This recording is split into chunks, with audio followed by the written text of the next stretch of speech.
Let's head to the voicemail of Truth and Reason for the first time today.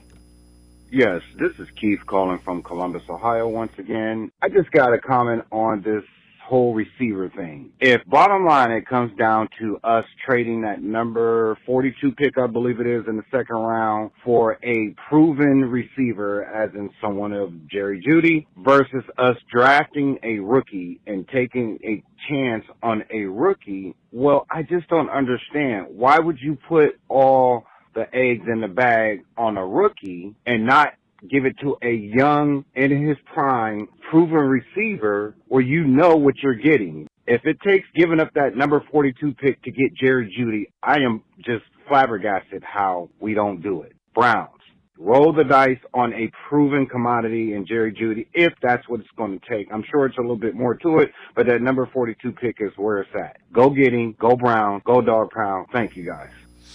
As always, appreciate all of the voicemails. So, Jeff, it wasn't Jerry Jeudy. It's Elijah Moore, and you get the 72nd pick back. So you turned 42 into a guy who's been in the league a couple years. I don't know that Jerry Jeudy's necessarily a proven guy either, but a young guy that you think has the skills to be a good NFL wide receiver. I like the deal. Well, first things first, if you look at it, without even thinking about this wide receiver class, the Browns first year took Donovan Peoples-Jones in round 6. That's worked out. We see significant improvement in a 3-year period from Donovan Peoples-Jones. Next year in the 3rd round, he took Anthony Schwartz. That hasn't gone very well.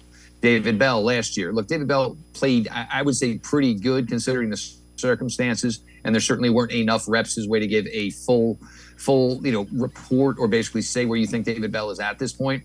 But then you look at this class. Look, 42, you are not going to draft somebody in this draft class at the wide receiver position at 42 who is a Jerry Jeudy, who is an Elijah Moore. You were just not going to get that guy. This draft does not have those guys.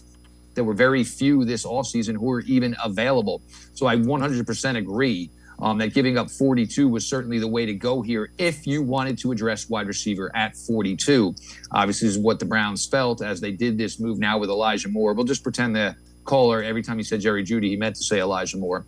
But now you also get back a 2nd, 3rd round pick here. So you still get 2 cracks within the top 100 of the draft. You still have the same amount of draft capital. And now you look at wide receiver room, and you can say to David Bell, you can say to Anthony Schwartz, you can say to Michael Woods, you can say to one of these other guys, hey, fight it out. But, your best shot is, maybe wide receiver 4. And it's just because we had so many of you, nobody really stood out as best in show. And this is a team that most likely is going to go 11 personnel anyway, so it'll be Nick Chubb, it'll be David Njoku, it'll be Coop, it'll be Moore, it'll be Donovan Peoples-Jones. The rest of these guys will battle to figure it out. But the Browns, look, you have to protect your investment here. You got $253 million. So if it doesn't work out because maybe there wasn't enough pieces, maybe that's on you. Certainly Deshaun Watson has to elevate some of the talent around him. There's no question about that. But you'd be a fool to not take your $253 million investment and try to do everything you can to force it to succeed.